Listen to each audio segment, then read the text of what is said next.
বাংলাদেশের ইতিহাসে ওলামা ইকরামদের যে সমাবেশগুলো হইতেছে, ইতিহাস সৃষ্টি হবে ঢাকা শহরে সরদে উদ্যানে। কথা বলেন ঠিক কি না?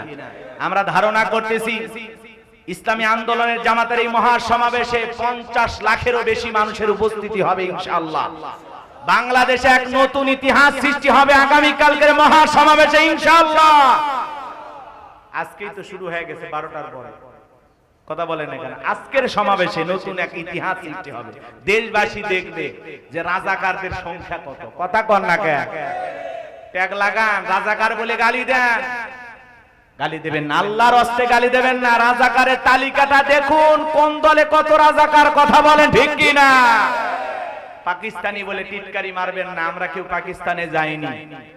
এদেশের নেতা যারা, ইসলামী আন্দোলনের কর্মী যারা দেশ ছেড়ে পালায়নি, নির্যাতন জুলুম সহ্য করে ফাঁসির মঞ্চে গেছে, দেশ ছেড়ে পালায়নি। কথা বলেন ঠিক কি না? এইজন্য আগামী কালকের মহা সমাবেশ আল্লাহ যেন রহমত বর্ষণ করেন। সমস্ত ষড়যন্ত্রের হাত থেকে আল্লাহ যেন একটা সুশৃঙ্খল ভাবে শান্তিপূর্ণ একটি সমাবেশ করার তৌফিক দান করেন। এটা জোরে বলো না আমিন।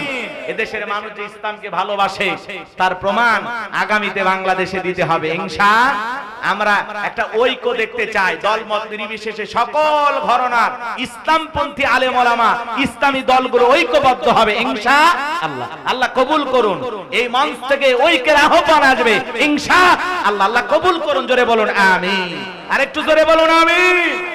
এই সমাবেশ দেখে অনেকের চুলকানি শুরু হয়ে গেছে অলরেডি। অনেকে বলতেছে এই সমাবেশে যারা যাবে চিনে রাখবেন। ময়মনসিংহের ঈশ্বরগঞ্জের এক নেতা, 5 দিন নেতা বলতেছে চিনে রাখবেন কে কে সমাবেশে যায়, ওদেরকে পরে ব্যবস্থা নেওয়া হবে। আরে ভাই কি ব্যবস্থা নেবেন? 16 বছর তো জেল জুলুম মিথ্যা মামলা হামলা দিয়ে চলে গেল। আগামীতেও যদি জুলুম আসে কোনো সমস্যা নাই, আমরা জুলুম সহ্য করতে রাজি আছি, কিন্তু জালেমদের মোকাবেলা না করে আমরা ময়দান ছাড়বো না ইনশাআল্লাহ। আপনারা টেনশন করেন না, সমাবেশ কথা বলবে, আগামী কালকের সমাবেশেই কথা হবে ইনশাআল্লাহ। দেখবেন যে আসলে আছে না নাই। আজকে যতটুকু আমরা শুনতে পেয়েছি, এত লোক এখনই মানে ময়দানে জায়গা হচ্ছে না। আল্লাহু আকবার বলেন। এত পরিমাণে মানুষ, বাঁধ ভাঙ্গা গণজোয়ারের মতো চতুর্দিক দিয়ে বাংলাদেশের প্রত্যেকটা জেলা থেকে হাজার হাজার গাড়ি নিয়ে মানুষ রওনা করেছে। আল্লাহু আকবার বলেন। এই সমাবেশ দেখে বাতিলদের অন্তরে কম্পন সৃষ্টি হবে ইনশাআল্লাহ। ইনশাআল্লাহ বলেন। আল্লাহ কবুল করেন। জোরে বলেন আমিন। আমার ভাইয়েরা, এই জন্য আলেমেরা ঐক্যবদ্ধ হোক, দাড়িওয়ালা টুপিওয়ালারা ঐক্যবদ্ধ হোক। এটা ওরা চায় না। ওরা নানান ধরনের ষড়যন্ত্র করবে। বিগত বছরেও ষড়যন্ত্র হয়েছে, আগামীতেও চলমান থাকবে। কিন্তু হাজারো ষড়যন্ত্রের পথ পেরিয়ে আমাদেরকে এগিয়ে যাওয়া লাগবে ইনশাআল্লাহ। এজন্য ভাইয়েরা আমার, আমি যে কথা বলতে চাচ্ছিলাম, অনেকে ভোটের মুসল্লি, নামাজে পড়ে না, কিন্তু ভোটের সময় টুপি পরে আপনার সামনে হাজির হয়ে বলবে আমি মুসলমান, আমার সাথে থাকেন, আমরা সৎ কাজ করব, নেক কাজ করব, কিন্তু সময় মতো এদেরকে খুঁজে পাওয়া যায় না। এরা হলো ভোটের মুসল্লি। নির্বাচনের মার্কা যে কয়দিন মাথায় টুপি, গায়ে পাঞ্জাবি, সে কয়দিন ভোট নেওয়ার শেষ, টুপি খুঁজে পাবেন না, পাঞ্জাবি খুঁজে পাবেন না, আবারও প্যান্ট শার্ট পরে আপনার সামনে ঘোরাঘুরি করবে। কথা বলেন ঠিক কি না? লম্বা হবে, আমি লম্বা করব না বাজান। তাহলে ফাসল্লি লিরাব্বিকা ওয়ানহার, 1 নাম্বার রবের উদ্দেশ্যে সালাত আদায় করা লাগবে। নামাজ হবে কার জন্য? আল্লাহকে রাজি খুশি করার জন্য। আর 2 নাম্বার ওয়ানহার, কুরবানি করা লাগবে আল্লাহর জন্য। ফাসল্লি লিরাব্বিকা ওয়ানহার, যে রবের জন্য সালাত আদায় করব, সেই রবের জন্য কুরবানিও করার দরকার আছে না নাই? কুরবানির ওয়াজ আমি করব না, আপনাদের ইমাম সাহেব করবে। কিন্তু যারা কুরবানি দেবেন 3টা জিনিস খেয়াল রাখবেন। শুনেন, এদিকে খেয়াল করেন, শেষ করে দিচ্ছি তো। 1 নাম্বার হলো নিয়ত সহি করবেন যে কুরবানি আল্লাহর জন্য, আল্লাহকে রাজি খুশি করার জন্য কুরবানি। ছেলে মেয়ের জন্য কুরবানি না, জামাই বাড়িতে গোশত পাঠানোর জন্য কুরবানি না। কথা বলেন না কেন? অনেকে কুরবানি দেওয়ার নিয়ত করে যে আমি কুরবানি না দিলে ছেলে মেয়ে মানুষের গোশতের দিকে তাকায় থাকবে, অতএব হবে না কুরবানি দেব। এরকম নিয়ত করলে কুরবানি হবে না। উদ্দেশ্য একমাত্র আল্লাহকে খুশি করা, আল্লাহর নৈকট্য লাভের আশায়, আল্লাহর সন্তুষ্টি অর্জনের আশায় কুরবানি দেবেন ইনশাআল্লাহ। ইন্নামাল আমালু বিন্নিয়াত, প্রত্যেকটা কাজ নিয়তের উপরে নির্ভরশীল। নিয়ত যেমন কাজটা হবে তেমন। নিয়ত সহি শুদ্ধ করে কুরবানি দেব ইনশাআল্লাহ।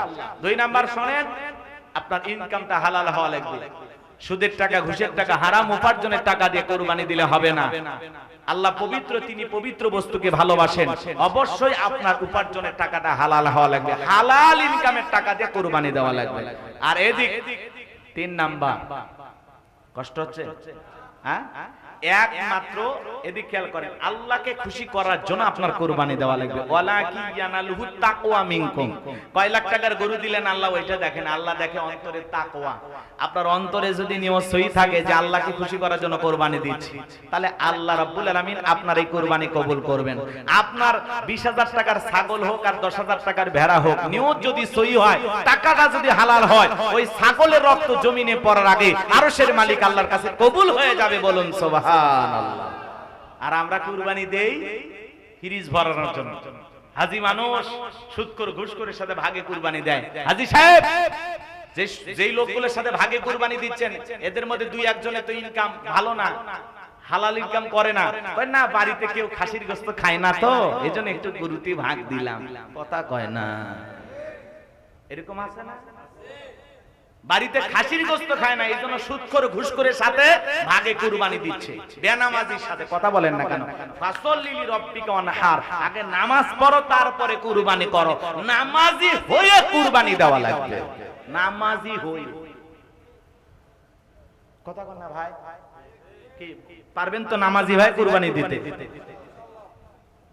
একটু টাকা দিছে আল্লাহ, হ্যাঁ, সকাল 9টার দিকে ঘুম থেকে উঠবেন, ব্রাশ করবেন, আর গরু ধরে ধরে বসে আছেন।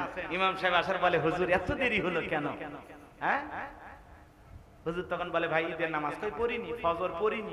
কিসের কুরবানি? তো এই কুরবানি গোশত খাওয়া হবে, আল্লাহর জন্য কবুল হবে, আল্লাহকে খুশি করার জন্য হবে না। কথা বলেন না কেন?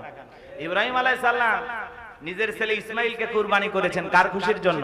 আর ছেলে ইসমাইল জবাই হইতে রাজি হয়েছেন কার খুশির জন্য? আর আপনি কি কুরবানি করেন? কুরবানি মানে ত্যাগ করা, উৎসর্গ করা, স্যাক্রিফাইস করা, বিলিয়ে দেয়া, বন্টন করা। ভোগের নাম কুরবানি নয়, ত্যাগের নাম হলো কুরবানি। অন্যের মুখে হাসি ফোটানোর নাম হলো কুরবানি। সময়ের কুরবানি, অর্থের কুরবানি, জান মাল সবকিছু কুরবানি হবে কার জন্য? সবকিছু কুরবানি হবে আল্লাহর জন্য। প্রশাসনের যারা দায়িত্বশীল থাকবেন, অবশ্যই তাদেরও ভালো হওয়া লাগবে যে আপনি হুজুর মানুষ, আপনি আপনার মতো মসজিদে হক কথা বলবেন, কোরআন হাদিস চর্চা করে গবেষণামূলক আলোচনা করবেন, আমাদের কোনো সমস্যা নাই।